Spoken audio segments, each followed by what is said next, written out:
presento a un gran amigo para mí un referente no solo en Latinoamérica, sino a nivel mundial, el doctor Fabi Minovich. Yo le digo Fabi con mucho cariño. Eh, Él es hito histórico para mí, Latinoamérica en felinos y la historia de Batuk, de mi empresa. Con él iniciamos el primer proyecto que se llama lo que hoy todo el mundo ve, los famosos workshops.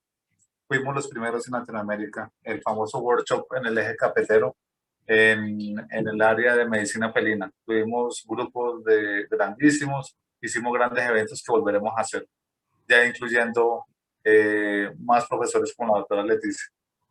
No quiero quitarles mucho tiempo, el profesor tiene varios libros para que los miren y pues el que lo quiera comprar nosotros con mucho gusto esto se los hacemos llegar con las personas que son encargados. Por lo menos aquí en Colombia es con Ediciones Barcelona y entonces seguimos en contacto. Siga, profe Fabi. La verdad que si hay algo que yo extraño de lo presencial son las charlas de Fabián Minovich. Entonces aquí estaré. Un abrazo, Fabi. Gracias. Pueden empezar, amigo. Bueno, muy buenas noches a todos, todas.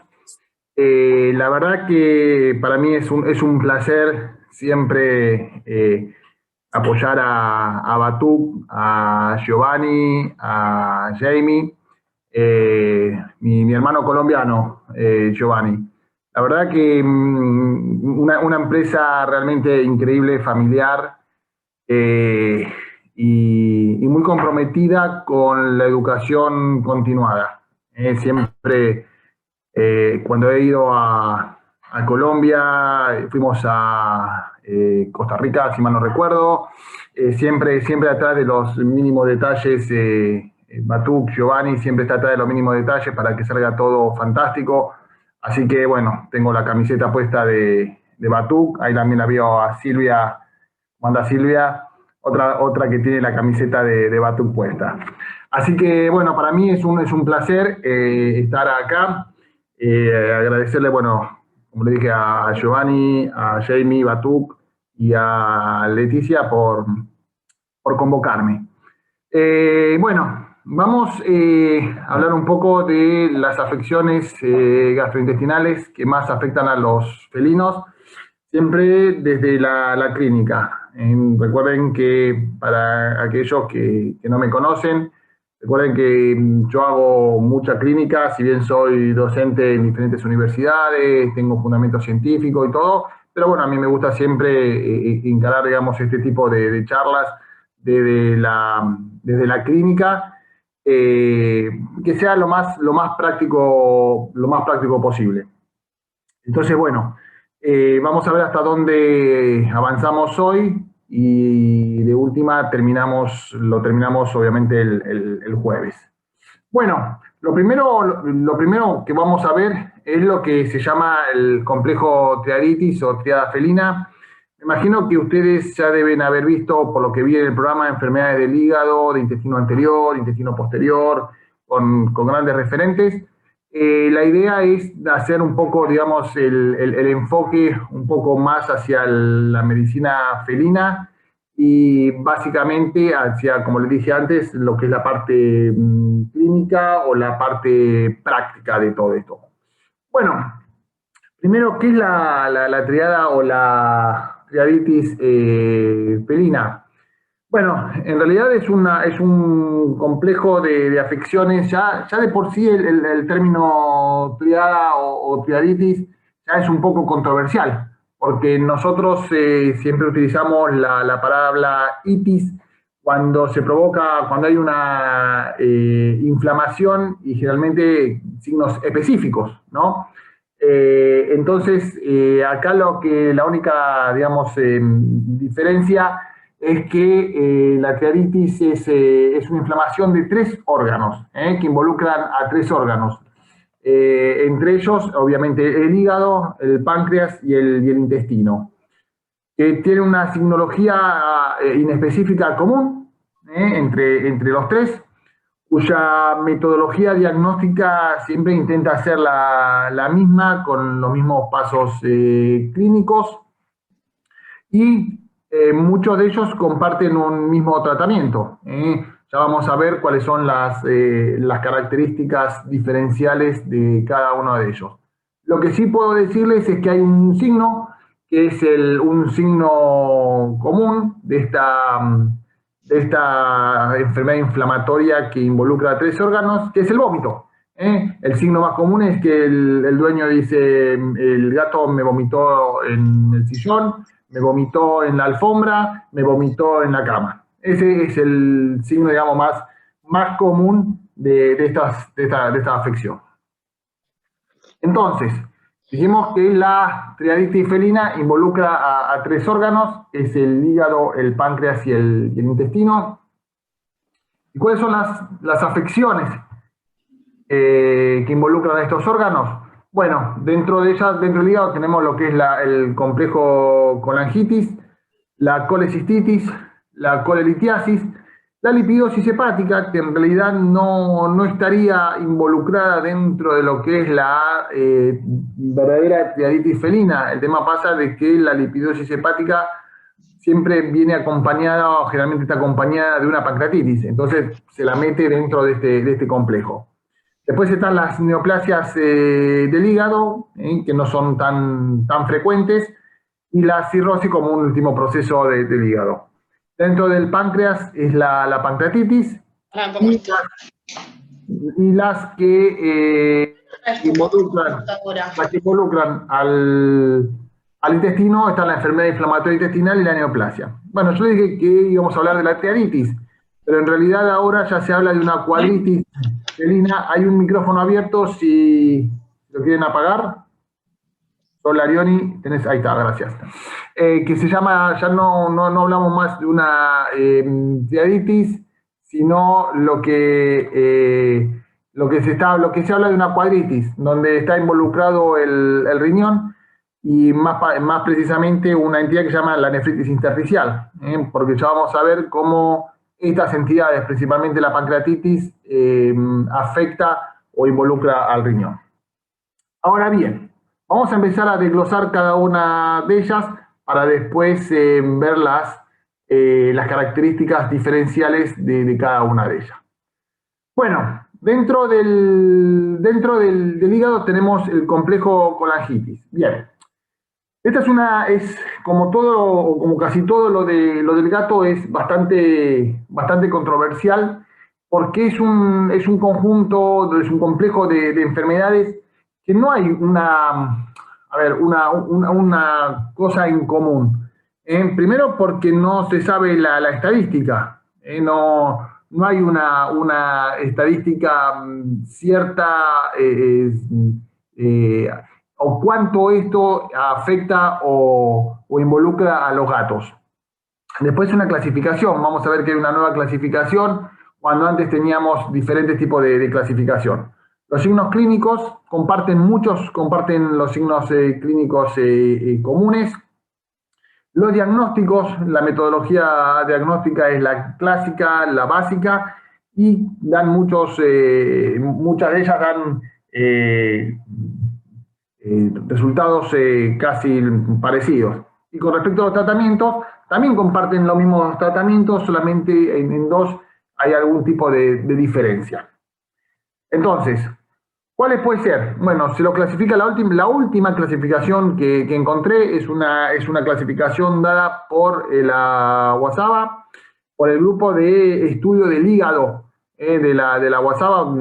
Sabemos que la WhatsApp tiene grupos para todos, grupos de vacuna, grupo de enfermedades retrovirales, grupo de estudio del hígado. Que la última clasificación fue del 2006, donde hay 3 tipos de colangitis. La colangitis neutrofílica, que a su vez puede ser supurativa o exudativa, y la mixta, que es la neutrofílica linfocítica plasmocítica.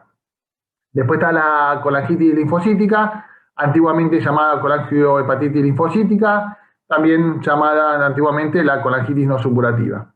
Y por último está la colangitis crónica, que es la que está asociada a parásitos, principalmente a trematodes hepáticos.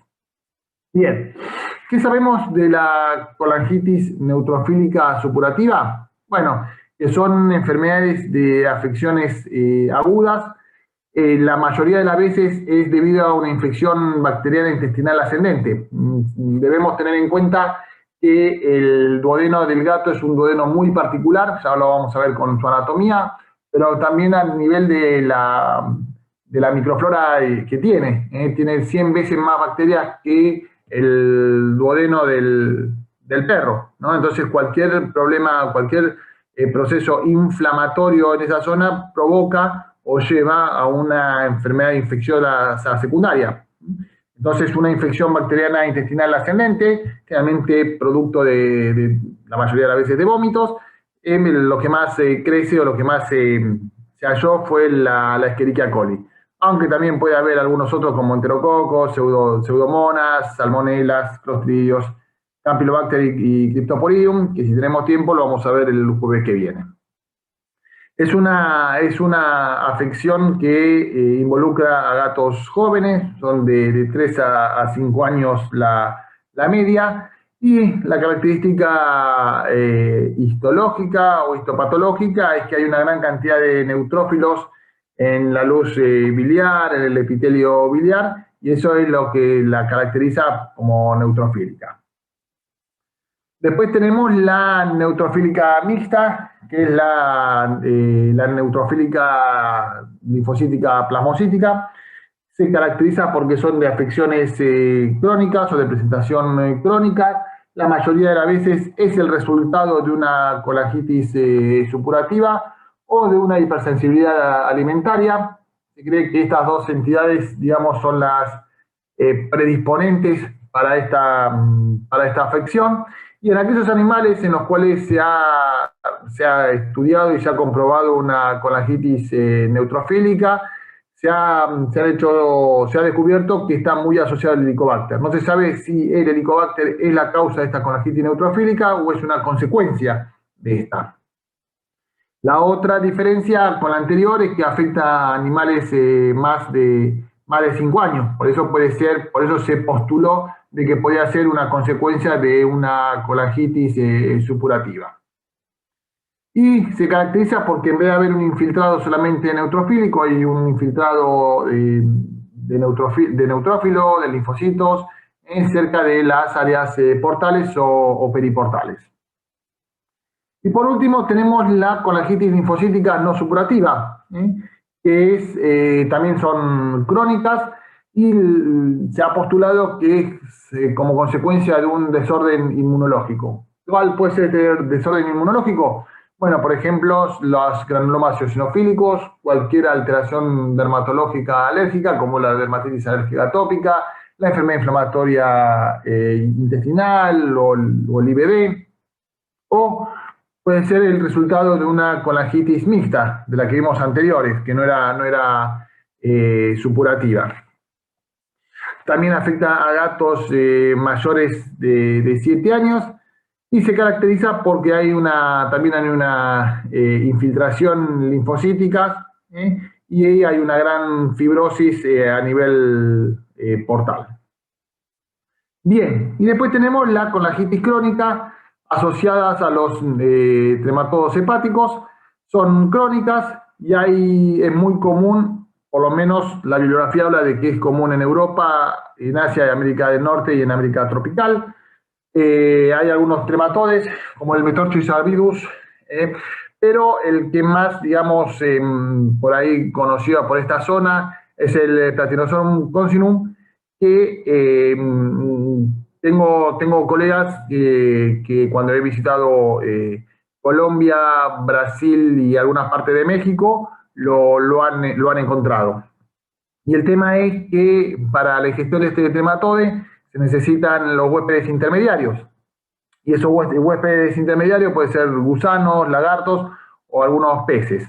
Nosotros acá en Argentina, que yo sepa, no lo hemos visto. Yo no sé si la doctora Leticia Sofriategui ha tenido alguno de estos. Bueno, este es un ciclo del Platinosome, que, como le dije, tengo algunos colegas que en Colombia, en México, que lo han tenido o lo han visto. Los huéspedes intermediarios son los caracoles. Fíjese que En este caso tiene tres huéspedes intermediarios, ¿no? El caracol, un isópodo y las lagartijas. O sea que no es algo muy común. Bien, ¿cuáles son los signos de este complejo de colangitis? Bueno, los signos comunes son aquellos que tienen de aparición aguda, como la colangitis supurativa, es la anorexia y los vómitos, mientras que en aquellas de aparición crónica, como la mixta, la no exudativa o la crónica, por trematodos, es la hiporexia, la letargia, la pérdida de peso, la diarrea y también los vómitos, faltan ahí también los vómitos. Ahora, ¿qué otras signologías pueden dar este tipo de complejo? Bueno, la ictericia, aunque ustedes no lo crean, no es algo común. De hecho, entre el 20 y el 45% de los gatos presentan ictericia. Ascitis en muy baja proporción, menos del 15% de los gatos pueden tener ascitis, y solamente hay hipertermia o fiebre en la colangiopatitis supurativa. Bien, ¿cuál es la otra afección del hígado? Bueno, la colecistitis. La colecistitis son afecciones crónicas que realmente no aparece sola, no es una condición que uno la encuentra sola, sino asociada a la enfermedad inflamatoria intestinal. Y ya les hablé un poco de la característica infecciosa que tiene el duodeno de los gatos. Y muchas veces puede ser el resultado de una colangiopatitis supurativa. También, ¿por qué? Porque se descubrió o se determinó que también estaba la Escherichia coli. Entonces se cree de que, como dije al principio, la colangitis supurativa, que estaba más que nada por la Escherichia coli, puede ser, digamos, también productora de la colecistitis. Después tenemos la colelitiasis. Dentro de la colelitiasis, una de las características es que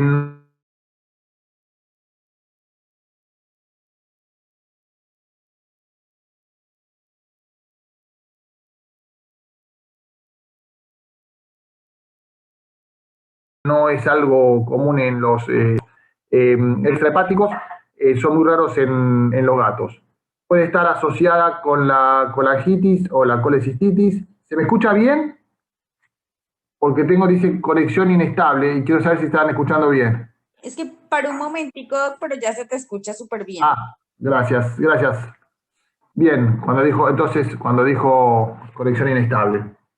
Bien, entonces puede ser asociado a colangitis o colecistitis. En realidad, la bibliografía, yo no tuve esto, y la bibliografía habla de que son hallazgos accidentales y muchas veces pueden cursar como forma asintomática. Lo que sí provoca es un aumento alto en la GGT debido a la obstrucción parcial o total extrahepática. Es muy importante la ecografía para su diagnóstico, y los colelitos más comúnmente encontrados en la colelitiasis son los de colesterol, los de bilirrubina o mixtos. Bien, y tenemos la lipidosis hepática. Bien, ¿qué sabemos de la lipidosis hepática o del síndrome de hígado graso? Eso es una afección de las más comunes que encontramos en la clínica diaria, aunque muchas veces está sobrediagnosticada porque el animal viene con una ictericia cuya, digamos, sintomatología o signología más común de la lipidosis hepática es la ictericia. Entonces, lo primero que uno escucha es que el diagnóstico es lipidosis hepática. Entonces, podríamos decir que también está sobrediagnosticada. Es una afección que involucra a animales de cualquier edad. La relación es más en hembras que en machos. Se da también como proporción más en obesos, aunque no es excluyente. Se puede dar la lipidosis hepática en animales magros, es decir, animales delgados. Lo que sí la estadística es que se ve más en animales colorados, debido a que los gatos colorados tienden a ser más grandes y más gordos que los gatos de otro color. Acá tenemos una señora que está muy feliz con su gato colorado. Sin embargo, cuando lo pesamos, casi tiene 10 kilos. Entonces, no sé por qué estaba tan contenta la señora, ¿no? Sabiendo que en cualquier momento este gato va a desarrollar una lipidosis hepática. Bueno, ¿cuál es la fisiopatología de esta enfermedad? Bueno, no me quiero poner muy pesado ni muy tedioso en esto, pero es interesante porque a partir de acá nosotros podemos ver cómo y por qué se origina y cómo vamos a hacer el tratamiento de esta afección. Pueden suceder cuando hay una afección X, una afección determinada, ya sea idiopática, obesidad, estrés, diabetes mellitus, una anorexia prolongada, alguna enfermedad infecciosa, X, una situación X, lo que se provoca, puede provocar, hay 3 vías metabólicas por las cuales se va a desarrollar el hígado graso. Una es porque hay una síntesis excesiva de lípidos, es decir, porque aumenta el metabolismo de los triglicéridos dentro del hígado, con un aumento de los residuos de estos, porque cualquiera de estas situaciones afecta a la oxidación de los ácidos grasos, o porque cualquiera de estas afecciones produce una deficiente formación de lipoproteínas de baja densidad, que son aquellas que el hígado las puede eliminar. Vamos, entonces, cualquiera de estas 3 situaciones hace que se acumulen los lípidos en los hepatocitos. Y el hígado sabemos que tiene una gran capacidad regenerativa, una gran capacidad de trabajo, y todo bien. Pero el tema pasa de que cuando se acumulan estos lípidos en más de un 80%, el hígado dice basta, deja de funcionar y se transforma en una lipidosis hepática. Entonces, veamos cada uno de estos 3. La síntesis, ¿cómo se da una síntesis excesiva de lípidos? Una deficiente oxidación de los ácidos grasos o una deficiente formación de lipoproteínas de baja densidad. Bien, en este caso tenemos, por ejemplo, ¿cómo es el metabolismo normal de los triglicéridos en el hígado? Bueno, cuando el animal come y se alimenta, se provoca la secreción de insulina. Esta secreción de insulina lo que hace es el ingreso, obviamente, de la glucosa dentro de las células, provoca la nutrición celular, y a través del metabolismo, de los diferentes ciclos, se produce de esa consecuencia de la nutrición celular y del ingreso de la glucosa, se liberan ácidos grasos al torrente sanguíneo, ¿sí? Entonces, estos llegan al hígado, a los hepatocitos, muchas veces ayudado por diferentes sustancias, entre ellas las hormonas tiroides, etcétera, etcétera. Y esto lo que provoca es que una vez que entra a los hepatocitos, se metaboliza y se eliminan fácilmente. Ahora, ¿qué pasa cuando no hay una correcta alimentación? Bueno, cuando no hay una correcta alimentación, no hay una secreción de insulina, no ingresa la glucosa dentro de las células, esto lleva a una inanición celular, hay un cambio en el metabolismo, entonces el animal comienza a usar los lípidos, empieza a hacer una lipólisis periférica con una gran liberación de los ácidos grasos libres, estos llegan al hígado, hay una gran conversión a triglicéridos, pero como es tan alta la lipólisis, se llena rápidamente de triglicéridos en los hepatocitos, lo que provoca es eso, es una acumulación de los triglicéridos dentro de los hepatocitos. Esa es la primera consecuencia, síntesis excesiva de lípidos, aumento del metabolismo de los triglicéridos. Bueno, la otra es la obesidad. Sabemos que la obesidad lo que provoca es una resistencia periférica a la insulina. Los receptores periféricos a la insulina en un animal obeso lo que hace es producir una introducción, podemos decir, dentro de las células si no están disponibles, o la otra vía metabólica de la obesidad es que hay una gran cantidad de leptina y adenopectina del tejido graso, que que utilizan las mismas vías de señalización de la insulina. Entonces la insulina no puede llegar al lugar de los receptores. Bueno, entonces esto, al haber una resistencia periférica a la insulina, pasa exactamente lo mismo. Hay menos ingreso a la glucosa, inhalación celular, mayor lipólisis y acumulación de los hepatocitos. Entonces, esta es, por ejemplo, fíjense, la falta de alimentación y obviamente la obesidad. Bueno, ¿qué pasa con la segunda vía? Bueno, la segunda vía es la oxidación normal de los ácidos grasos. Cuando hay una correcta alimentación, dentro de la alimentación ingresa la carnitina y la arginina. Estas estimulan la mitocondria de los hepatocitos y se produce la correcta oxidación de los ácidos grasos, entonces los puede eliminar. El problema es cuando hay una menor alimentación, no entra la carnitina y la arginina, por lo tanto la mitocondria de los hepatocitos funciona mal, no hay oxidación de los ácidos grasos y estos se acumulan dentro del hepatocito. También la obesidad interviene acá, porque la obesidad lo que provoca es una inhibición del metabolismo de la carnitina, entonces también ayuda a que haya menor oxidación de los ácidos grasos.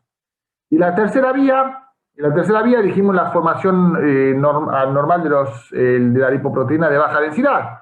Bueno, fíjense cómo se forma la lipoproteína de baja densidad. Cuando hay una alimentación a través del ciclo de Krebs y del ciclo de la urea en el hígado o en los hepatocitos, junto con el colesterol o con una acción del colesterol, se produce lipoproteína de baja densidad y la excreción. Ahora, el gran problema es cuando no hay una correcta alimentación, hay una baja en el ciclo de Krebs y ciclo de la urea. Esto hace que haya una mayor cantidad de carbamilfosfatazo. Esto altera la vía de la pirimidina. Al alterar la vía de la pirimidina no se producen lipoproteínas de baja densidad. Esto hace que haya una vía alternativa con el aumento del ácido orótico, con otra vía metabólica con mala degradación de los triglicéridos, y esto se acumula en los hepatocitos. No hay un correcto metabolismo de ese colesterol, entonces hay una gran acumulación de los hepatocitos. También la obesidad acá también involucrada porque hay un aumento del colesterol. Entonces eso, sumado a una alteración en esa vía de la pirimidina, hace que se acumule el colesterol dentro de los hepatocitos. Entonces, ya vimos las tres vías y esto es importante porque después vamos a ver qué tipo de tratamiento le vamos a dar. ¿Cuáles son los signos clínicos? Bueno, básicamente puede ser cualquier signo clínico, puede estar asociado a la lipidosis hepática, desde la fiebre o ligeras hipertermias, la debilidad, depresión, anorexia, hiporexia, convulsiones, vómitos, diarrea, letargia. Pero esta sí, uno de los signos más comunes o más característicos de la lipidosis hepática es la ictericia. Entonces vemos acá diferentes gatos con ictericia. Se puede ver muy bien en la conjuntiva, en la mucosa conjuntiva palpebral, en la lariogingival. Se pueden ver muy bien. Bueno, después tenemos las neoplasias. Ya seguramente vieron algo de neoplasias. El tema es que no todas las neoplasias hepáticas en el gato pueden dar sintomatología. Este es un caso que tuve hace unos cuantos años. El animal tenía una neoplasia hepática y no tenía casi signología digestiva. Y esta es la necropsia. Bueno, acá tenemos otras metástasis hepáticas, ¿sí? Y el animal, fíjese que no tiene ni ictericia. Entonces, interesante porque no tiene ictericia. Bueno, y después tenemos la cirrosis. La cirrosis es la culminación de cualquier proceso hepático con una gran proliferación de tejido conectivo. En gatos es muy difícil que llegue a este tipo de lesión. Los gatos se mueren antes de otro tipo de sintomatología. Y la característica es esa, que hay un gran tejido necrótico, cicatrizal o conectivo. Aquí tienen un caso. Miren la las mucosas, bien ictéricas. Bueno, ¿qué otras enfermedades hepáticas debemos considerar en los gatos? Bueno, un montón, pero no vienen a esta charla. Tenemos la hepatopatía tóxica aguda. Casualmente tengo un gato en este momento internado, mandé a internar con una hepatopatía tóxica aguda. La dueña tiró un RAID, es un aerosol, digamos, para los bichos. Seguramente el gato estuvo pasando por ahí. Debe haber tocado algo húmedo, se debe haber chupado y bueno, está internado ahí. Bueno, la peritonitis infecciosa felina, el hipertiroidismo, toxoplasmosis, la bartonelosis, la hepatitis reactiva inespecífica, la amiloidosis, el SHUNT, la obstrucción biliar extrahepática. Bueno, son todos diagnósticos diferenciales que tenemos que tener en cuenta. ¿Son comunes? Sí.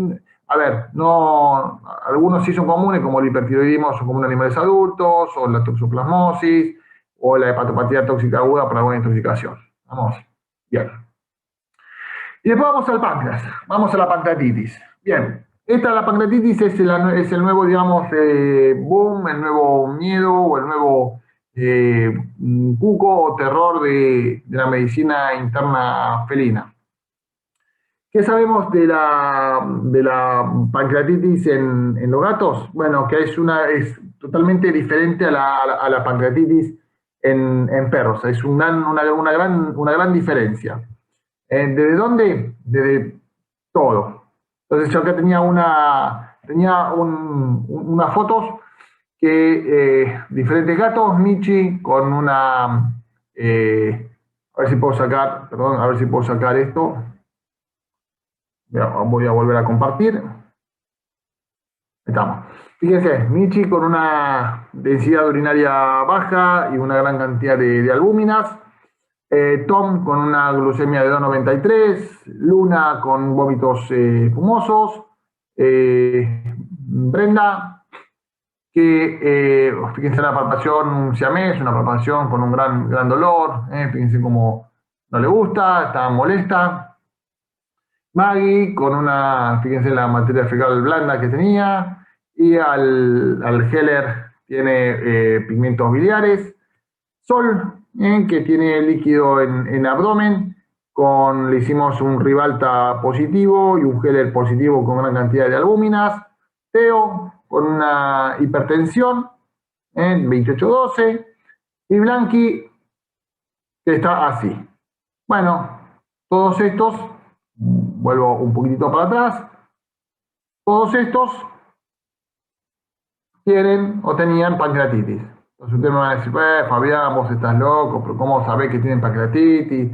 ¿Por qué todos tienen pancreatitis? Bueno, vamos a tratar de dilucidar qué tiene que ver la pancreatitis con la densidad urinaria, con la hiperglucemia, la hipertensión, la diarrea y los vómitos, la bilirrubinuria, colecta abdominal, dolor abdominal y la nada misma, como en este caso Blanqui, que no tenía nada, solamente que estaba así.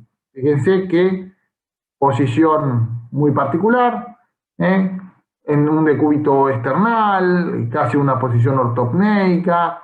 Esto en los gatos podríamos llamarle también como una especie de rezo musulmán. Fíjense cómo está acá, cómo está Michi, cómo está Tom. Esto es porque indudablemente el animal tiene dolor. Y lo único que tenía era esto, ni vómito ni nada. Bien, entonces siempre la pancreatitis felina tenemos que tener en cuenta que es el nuevo desafío médico. Siempre está escondida, hay que tratar de buscarla, tratar de utilizar diferentes métodos diagnósticos para encontrarla. Está agazapada, esquiva, es una de las entidades médicas más complicadas que podemos encontrar en la medicina interna del gato. Bueno, dijimos que es completamente diferente el páncreas del gato al del perro, y por lo tanto la pancreatitis es diferente. De hecho, la anatomía es diferente. Los perros tienen el conducto pancreático principal y el conducto pancreático accesorio. Esto hace que tenga doble desembocadura.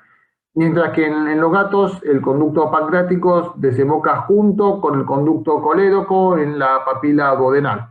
Esto hace que cualquier reacción inflamatoria, infecciosa, en esta zona del duodeno afecta directamente al páncreas y directamente al hígado. Por eso, fíjese, una inflamación de intestino, enteritis, pancreatitis, hepatitis. Las tres entidades, por eso es triaditis. Solamente hay un 20% de gatos que pueden tener un conducto pancreático accesorio. Bueno, la presentación clínica. En los gatos es mucho más común la presentación crónica, mientras que en los perros es mucho más común la presentación aguda. Bien, de hecho hay una división que se encarga de la clasificación de la pancreatitis en gatos. Ahora bien, generalmente la pancreatitis no hay forma de clasificarla, no hay una característica para clasificarla. Y la única clasificación que se ha encontrado y se ha propuesto es en función de los cambios histopatológicos que tiene o que se producen en el páncreas. ¿Por qué? Porque vamos a ver después al final que hay gatos normales cuya necropsia dio una alteración en el páncreas, y sin embargo los animales estaban normales. Y en aquellos animales que se han muerto con producto de una pancreatitis, el páncreas estaba normal. Entonces, no hay una correcta, digamos, clasificación moderna. Lo que se ha postulado es eso, es una clasificación un poco histopatológica con lo que puede pasar. Entonces tenemos la aguda y la crónica. Fíjense que la crónica es la más común, con el mayor porcentaje. Dentro de la aguda tenemos la necrotizante aguda, que es la más común. Se caracteriza por estas lesiones o estas manchas que aparecen acá, que no es otra cosa que saponificación de la grasa. Esto hace recordar mucho a la peritonitis infecciosa felina, cuando se aparecen estas pequeñas lesiones acá. Pero esto es saponificación de la grasa. Si no, tenemos la otra, que es la supurativa exudativa, que se caracteriza por por colecta de líquido, no solamente en abdomen, sino también en tórax. Fíjense qué lindas y hermosas estas fotos. ¿Se ven? ¿Se ven las fotos?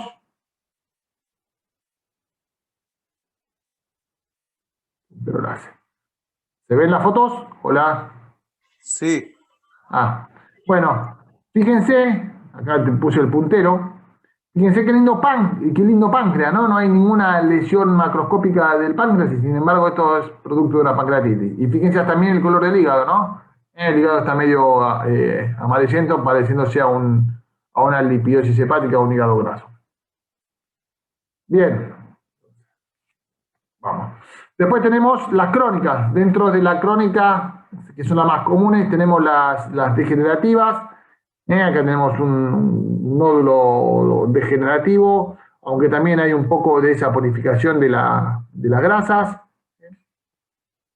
Y después tenemos la crónica activa. Dentro de la crónica activa, ¿cuál es la característica? La nada misma. Macroscópicamente no se ve absolutamente nada. Fíjense qué lindo páncreas, qué hermoso páncreas. No hay ningún tipo de líquido, no hay nada. Y fíjense que es la más común. Entonces, cuando nosotros abrimos un gato y vemos que tiene un páncreas así, decimos no es pancreatitis. Y sin embargo, la única forma de poder determinarlo es con una histopatología. Bueno, y después tenemos una pequeña cantidad que es una mixta, que es la agudización de una crónica. Entonces, del 10 al 40%. Me voy un poquitito para atrás. La característica de esta es que hay como le dije, hay una necrosis peripancreática y más del 50% de los cambios son esos. La supurativa, más del 50% de los cambios son estos, en presencia de líquido. Mientras que en la degenerativa, más del 50% es la presencia de una fibrosis. No hay neutrofilia, no hay nada, pero hay una fibrosis acá. Y esta es la nada misma. Bien. La edad de presentación, otra diferencia. En los gatos se puede presentar a cualquier edad. Jóvenes, medianos y adultos, mientras que en los perros es más común la presentación en edad media, en adultos. A ver si son observadores, si son clínicos observadores. Y voy a escuchar y voy a leer el chat. ¿Qué tienen en común todos estos, además de ser gatos? A ver, escríbanme en el chat. Signo de dolor. En este no lo veo. Silvia, en este no lo veo. Dolor abdominal, quietud, y lo sabemos. Vamos, algo más característico. El color, ¿qué color? Color, ¿qué color? Tenemos blanco, tenemos gris, tenemos colorado. Expresión facial de dolor. En este no lo vemos, hay unos que no lo vemos, y en este tampoco lo vemos. A ver, vamos, sean observadores. Signo de deshidratación. ¿Cómo saben si este está deshidratado o no? El blue este. Claros. Bueno, el rojo no es un color claro, perdón. El rojo no es un color claro. Pero hirsuto, bueno, Karina se está acercando. Ojos cerrados. Bueno, estos dos no se ven los ojos. Daniela, la letargia. No, lo más común es esto. A ver, delgados. Este está medio gordito. Lo más común es que son todos de pelo corto. Todo de pelo corto. La pancreatitis, una de las características que tiene es que la predisposición a animales de pelo corto. De pelo corto. Es muy raro que encuentren una pancreatitis en pelo largo. Puede aparecer, sí, no es lo más común. Lo más común es que sean animales de pelo corto. Bien, entonces, la otra característica es que hay ciertas patologías que están asociadas a la pancreatitis y son diferentes. En los felinos está más asociada con la enfermedad inflamatoria intestinal o IBD, con la hepatitis, lipidosis, en que forman lo que hablamos de la arteritis. También con la diabetes mellitus, con la leucemia, la inmunodeficiencia, toxoplasmosis y la enfermedad renal. Mientras que en caninos está mucho más asociada con dietas con hiperlipidémica, con obesidad, dietas altas en grasas, traumas. Entonces, fíjense cómo son diferentes las patologías asociadas. Bien, la otra es que la pancreatitis de los gatos siempre o generalmente dan muchas secuelas, desde adherencias, fibrosis, afecciones hepáticas, abscesos o quistes hepáticos. Así que hay que tener muy en cuenta en aquellos animales que han tenido una pancreatitis, es muy importante hacer seguimiento, porque las secuelas son muy comunes.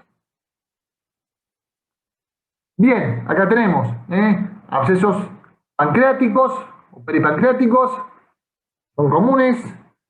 Los quistes o pseudoquistes pancreáticos también son comunes. Los abscesos hepáticos o los quistes o pseudoquistes hepáticos también suelen ser secuelas. La insuficiencia pancreática exócrina y el IBD, o la enfermedad inflamatoria intestinal.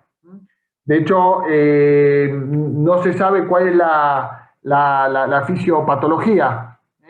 Lo que puede haber se cree que puede haber alguna alteración a nivel de los receptores o mediadores de la inflamación, o que habría las mismas bacterias son las que provocan una gran inflamación de esa zona. De hecho, se vio que el 35% de los gatos que tenían pancreatitis tenían bacterias, una gran cantidad de bacterias dentro del aparato del intestino. Ya algo de esto les habló seguramente del páncreas, les habló la doctora Leticia. Bueno, la diabetes mellitus, hay una relación. De hecho, este gato es un gato plantígrado, bastante común de presentación esta en gatos con diabetes. Bueno, Sarah Carey, que ha trabajado bastante en relación vio la relación que hay entre la diabetes y la pancreatitis. Bueno, el síndrome ictérico felino, también en aquellos animales cuya sintomatología hay ictericia, bueno, también está muy relacionado con la lipidosis hepática o con la angiopatitis, como vimos antes. Los trastornos hemorrágicos. Los gatos con pancreatitis suelen tener algún que otro trastorno hemorrágico, y muchas veces son diagnósticos diferenciales, obviamente son todas las intoxicaciones. Tenemos este gato con esta hemorragia, es un gato, fíjese, joven, con una hemorragia gingival, importante en la encía. Y acá tenemos un siamés con un hematoma importante acá. Y acá tenemos un gato con un cachorrito, fíjese, con pequeñas petequias en esta zona. Bueno, y la otra característica que yo le dije es la nada misma. La pancreatitis en los gatos da una sintomatología muy poco específica, no cierra absolutamente nada. Nosotros lo revisamos, hacemos un montón de cosas y no nos cierra nada. Entonces, cuando no nos cierra nada, lo que tenemos que tener a la pancreatitis como uno de los diagnósticos diferenciales. Cuando ustedes revisen un gato que está mal y que no hay nada que le cierre, piensen en una pancreatitis. La otra cosa que tenemos es que los diagnósticos clínicos son complicados. Acá tenemos varias cosas. Tenemos gatos con vómitos. Pregunta, ¿saben cada cuánto tiene que vomitar un gato? ¿Cuál es el lapso normal de vómito de gatos? A ver si escucho el chat. A ver si me habilitan el chat. ¿Cuál es? Nunca, dice Mariana. No, Mariana, esos son los caballos. No, es normal que vomiten. Gracias a Dios que son animales vomitadores, chicos. Pero ¿qué es lo normal? El caballo no vomita, ¿eh? ¿A cuánto es normal que vomite? ¿Cuánto debemos considerar que es normal? Recuerden que yo les dije al principio que el signo más común de todo esto es el vómito. Vomitan acá, vomitan allá, vomitan. Cada semana, Henry Cortés, no me gusta. Cada semana no. 72 horas, no. Cada 24 horas estamos en el horno. Cada 72 horas estamos en el horno. No, chicos, lo normal, ¿qué podemos considerar vómitos normales? Cuando el lapso entre los vómitos es más de 15 días. Hasta eso es tolerable y se considera normal. Cuando la frecuencia baja en esos 15 días, presten atención, no es común. Y recuerden que los vómitos es uno de los factores desencadenantes de todo esto, de pancreatitis, colangitis, colangiohepatitis, liposis hepática, todo. ¿Estamos? Entonces tengan en cuenta el tema de los vómitos. Ojo, por favor. Bueno, acá tenemos vómitos, que dije que a veces cada 15-20 días es normal en un gato. Esto, materia fecal blanda, vamos a ver el próximo jueves. Vamos a ver diferenciar entre diarrea y materia fecal blanda. Esto tendríamos que saber si es diarrea o materia fecal blanda, sabiendo que la materia fecal blanda puede ser normal en los gatos. Este gato que se mordía la cola, había pasado por un clínico y por un etólogo pensando que el animal tenía un trastorno de conducta, un trastorno obsesivo compulsivo, se perseguía la cola, se la mordía, y resulta que el animal hacía esto porque tenía dolor. O este caso en el cual el animal había pasado por un clínico y por un dermatólogo con cultivo de micosis y todo lo demás, pensando que era una micosis, y no, el animal se la chupaba y se molestaba porque tenía dolor. Entonces tener en cuenta de que también es eso. En que el diagnóstico es complicado. Bien, tenemos los diagnósticos laboratorios. Dice, bueno, Fabián, listo, no tenemos la clínica, pero tenemos el laboratorio. Bueno, les cuento que ya el diagnóstico por laboratorio es muy confuso. Acá tenemos diferentes estudios donde son positivos, negativos, entonces también es confuso y ya lo vamos a ver. Y por último que tenemos que el tratamiento de la pancreatitis es bastante errático, en algunas situaciones puede andar bien, en otras situaciones con el mismo tratamiento anda mal. Y el pronóstico es variable. El pronóstico puede ser de favorable a desfavorable. Es muy, muy variable y muy amplio. ¿Cuál es la incidencia? ¿Hay mucha? ¿Hay poca? ¿Qué opinan? Pregunta para el chat. ¿Hay mucha o hay poca pancreatitis?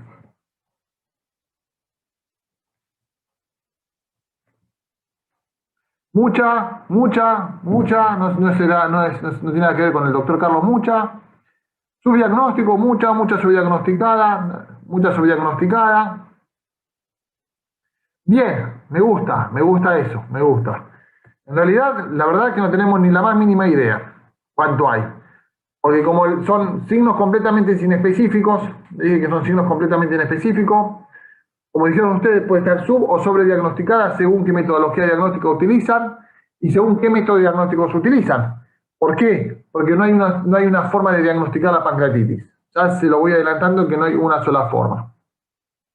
Bien, la pregunta es, ¿cómo se desarrolla una pancreatitis? Bueno, ¿cuál es la fisiopatología? Existe el famoso evento centinela de pancreatitis aguda, porque todo siempre surge como una pancreatitis aguda, y después vamos a ver que puede terminar en una aguda o disminuir la agudez y pasarse o ir camino hacia una crónica. El problema es que ante determinada situación X, etiología X, lo que se provoca es un gran estrés oxidativo, hay una gran hipoxia dentro del páncreas. Esto ayudado con una respuesta a esta hipoxia, hay un edema de esa zona, lo que provoca son lesiones dentro de esas células acinares y como consecuencia hay una respuesta inflamatoria sistémica. Esto lleva a un infiltrado celular profibrótico que cuando este infiltrado celular profibrótico se detiene y se soluciona, es porque queda en una crisis aguda. Ahora, cuando esto no se soluciona, no se cura y sigue avanzando en el tiempo, pasa a una crónica. Es decir, que ya directamente el estrés oxidativo continúa, hay la inflamación, la hipoxia continúa, ya la lesión de las células acinares dejan de ser lesión para atrofiarse y hay una fibrosis en el cual no hay un retorno, ¿no? Y esto es un círculo vicioso, porque al mayor haber respuesta inflamatoria, hay mayor estrés oxidativo, mayor lesión sobre las células acinares, entonces es un círculo vicioso. Entonces muchas veces el tratamiento consiste en cortar ese círculo vicioso. Ahora bien, ¿cuáles son las etiologías de la pancreatitis? Bueno, tenemos desde medicamentos y tóxicos hasta infecciosas, dentro de las infecciosas como la toxoplasmosis, los trematodes, la leucopenia, las retrovirales, etcétera, etcétera. Tenemos las hereditarias, en los mestizos de pelo corto, por eso yo le dije que tenía mucho que ver con el tema del pelo corto, y los siameses. Y también otros factores como por ejemplo la cirugía, las hipercalcemias, los vómitos crónicos, insidiosos y crónicos, el trauma abdominal, el estrés, la obesidad, etc. Ahora bien, pregunta para el grupo de chat. Bien, Alberto Villalobos dice que pongan la consulta, habría que ver qué metodología diagnóstica se utilizan para la pancreatitis. Y ahora lo voy a tratar de ayudar con eso. Bueno, ya vimos las causas. ¿Cuál consideran ustedes que es la causa más común? A ver, escucho. O me escriben. ¿Cuál? Signo del gato volador y vómitos crónicos. ¿Qué tiene que ver el gato volador acá? Ah, el trauma, perdón, trauma. Sí, ahora sí. Dieta, vómito, IBD, estrés. Bueno, mis queridos, esto es medicina felina. Por lo tanto, la causa más común es idiopática. Más del 90% causas de pancreatitis son idiopáticas. No tienen una causa. ¿Vamos? Entonces, ¿cuáles son los signos clínicos que produce la pancreatitis? Bueno, fíjense qué variables son de diferentes estudios, ¿no? La anorexia, el letargo, la deshidratación, vómito y la ictericia. Entonces, como promedio, podemos pensar que la mayoría de los gatos con pancreatitis tienen anorexia, tienen un letargo, como ustedes bien lo vieron en esa foto, muy bien, deshidratación, vómitos, solamente el 43%, la ictericia, 29%, y la pérdida de peso, 16%. ¿Sí? Ese es el promedio, más o menos. Entonces, fíjense que son signos muy vagos, muy vagos. Recuerden, no cierra nada, estos son gatos con una típica postura de dolor, del famoso rezo musulmán en gatos. Este gato tiene dolor, por eso se pone en esa posición. Entonces, ¿da el dolor? Sí, claro que da dolor, la pancreatitis, claro que da dolor. De hecho, acá lo tienen, más del 75% de los gatos con pancreatitis tienen dolor, pero solo lo manifiestan menos del 30% y en el epigastrio. Por eso siempre es muy importante la palpación del epigastrio. Acá tienen diferentes tablas de determinación del dolor en los gatos. Tienen la tabla Glasgow, esta, si mal no recuerdo, es la del UNESCO. Y tiene la última, que esta es muy interesante, la de Stigar, que es la de escala de mueca felina, es lo nuevo que salió, que es de determinación de la muesca, según la muesca de la expresión facial. Bien. ¿Escucha?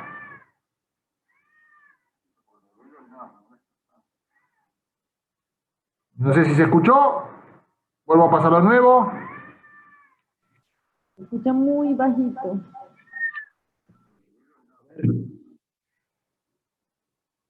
A ver, ahora voy a pasar de nuevo, a ver si le aumenté el volumen.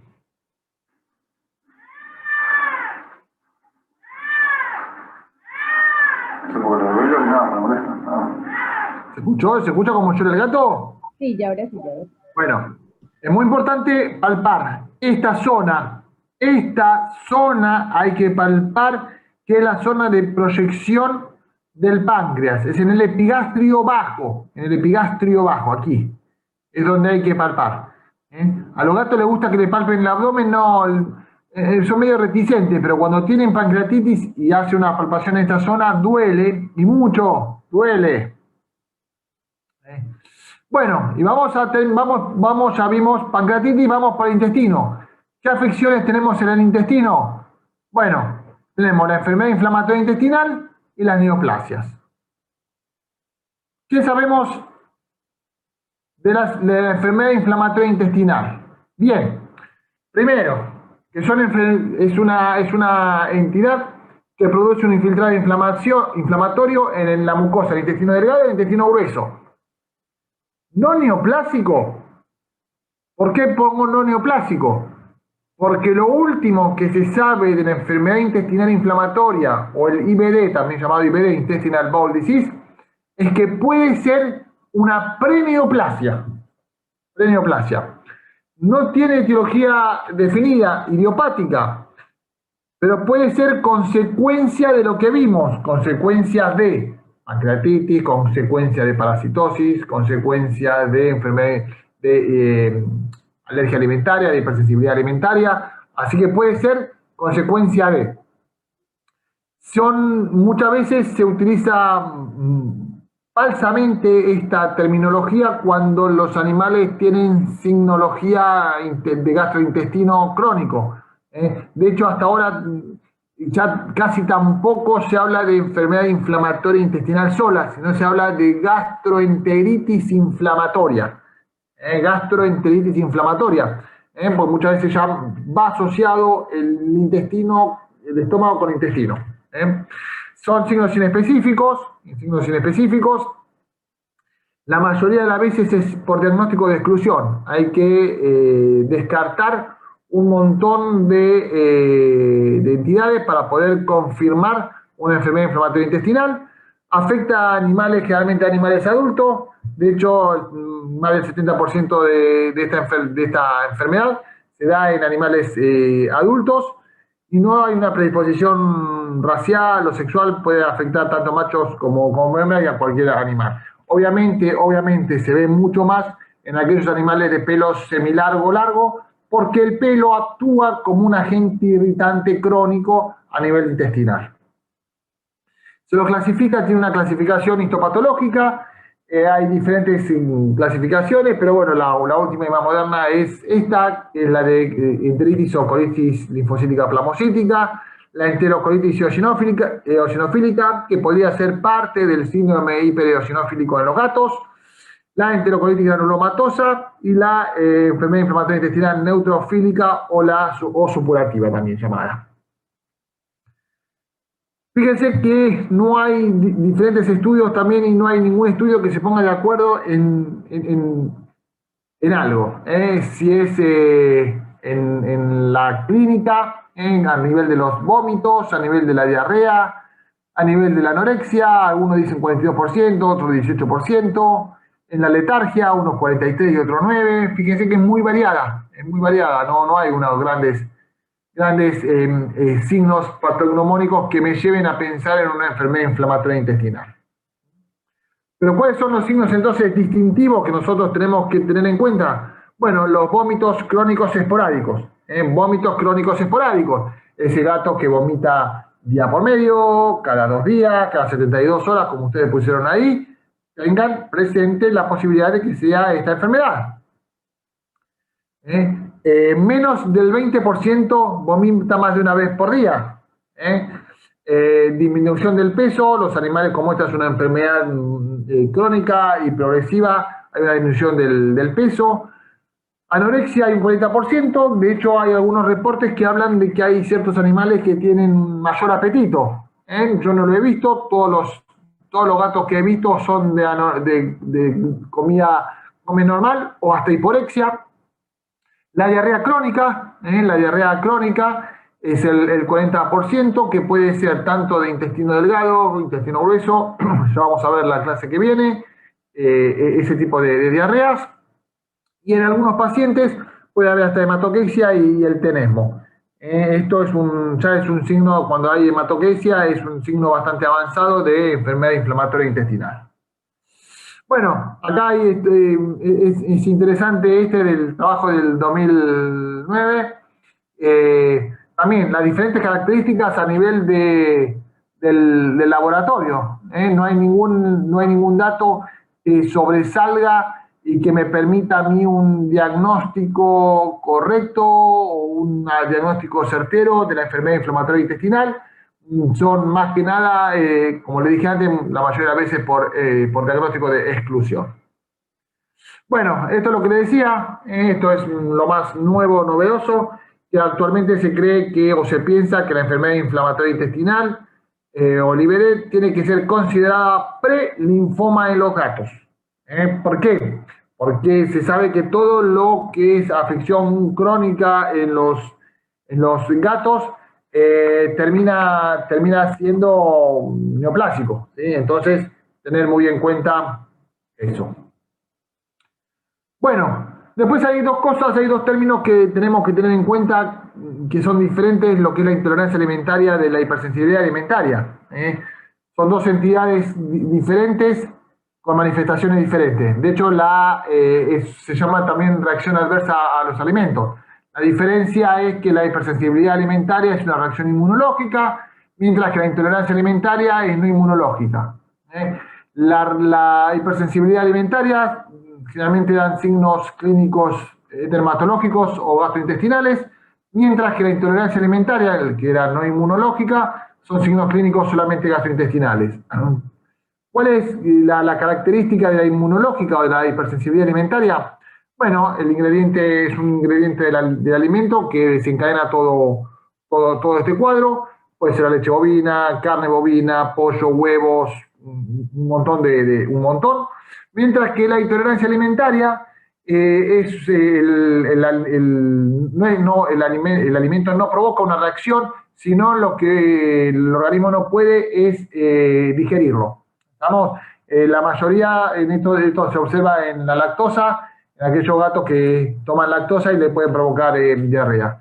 Muchos me van a decir, sí, doctor, pero mi gato toma la leche y anda bárbaro. Sí, bueno, fantástico, pero la lactosa tiende a provocar una intolerancia alimentaria en los gatos.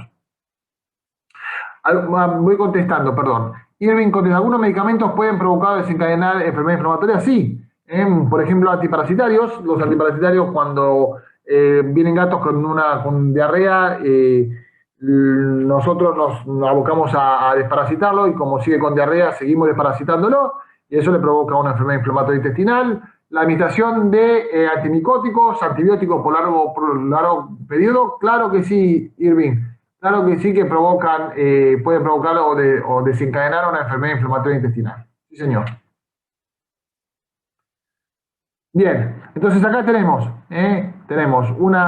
una hipersensibilidad alimentaria, donde los gatos vienen con manifestaciones dermatológicas, una gran inflamación a nivel del intestino, donde se ven muy bien las paredes del intestino, o la intolerancia alimentaria, un cachorrito alimentado con leche, o estos que toman leche o comen, por ejemplo, atún en aceite y le provoca esto. Bien, y por último tenemos las neoplasias. Dentro de las neoplasias, las estadísticas, bueno, no hay muchas estadísticas en esto. Lo que encontré es del doctor Diego Esteban en España, que él lo que ven son de 200 casos por cada 100.000 gatos, es decir, unas 0. Y algo por ciento, o del 25 al 33% de las neoplasias malignas del gato.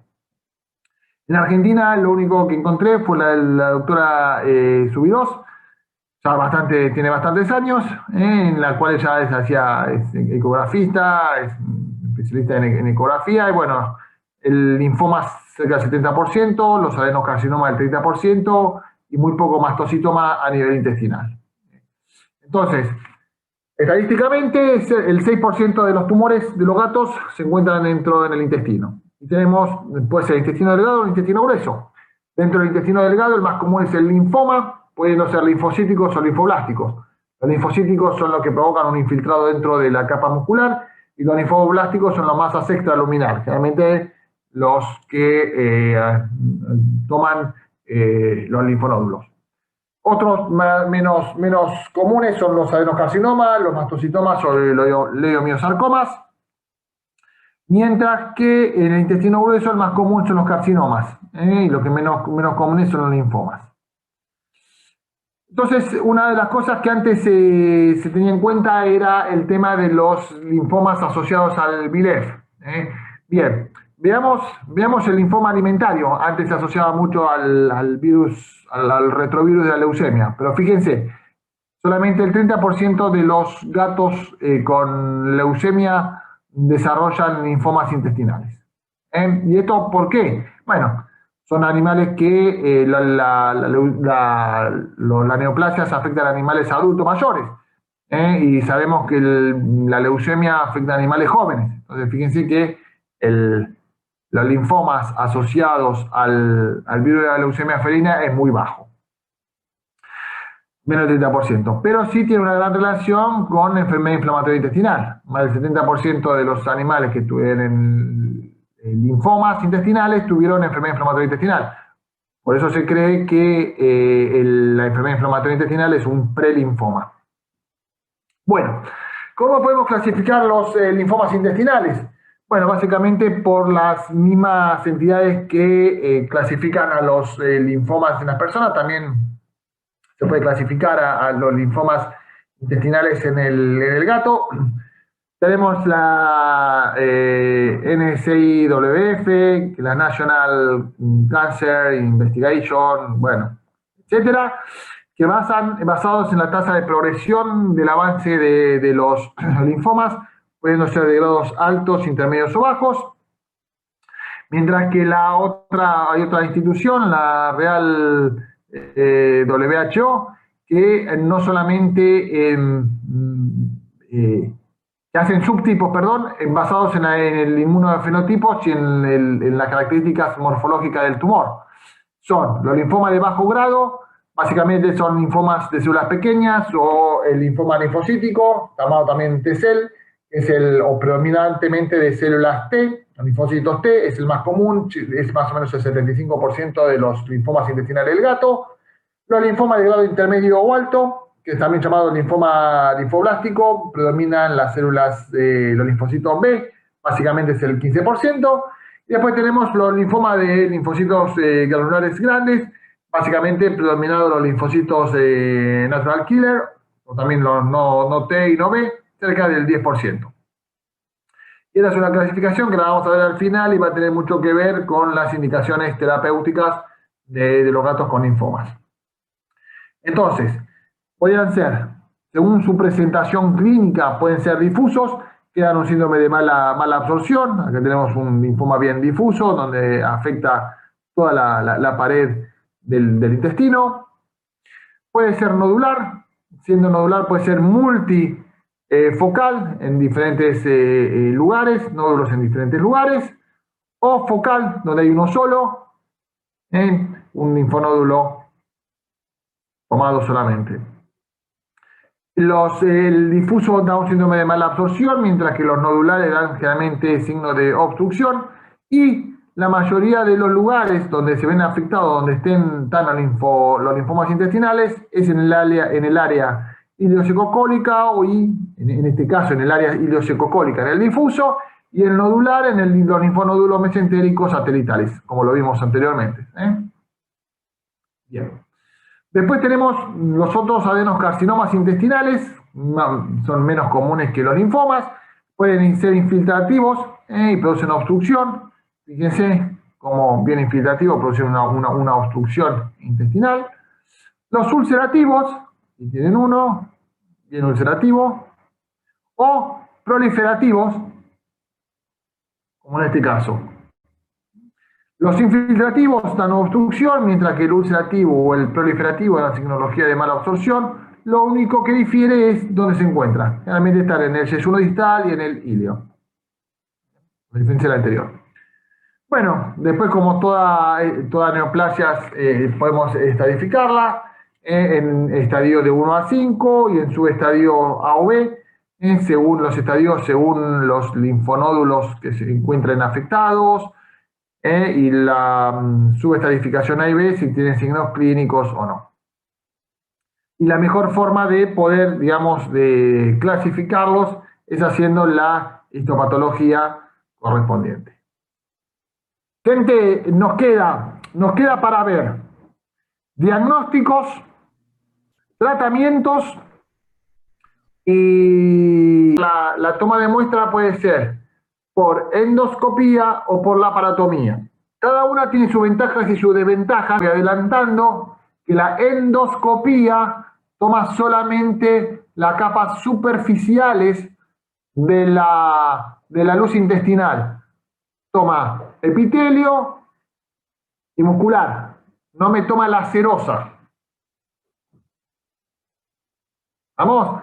Pero esa es la desventaja. Pero la ventaja que tiene es que el animal, la técnica no es cruenta.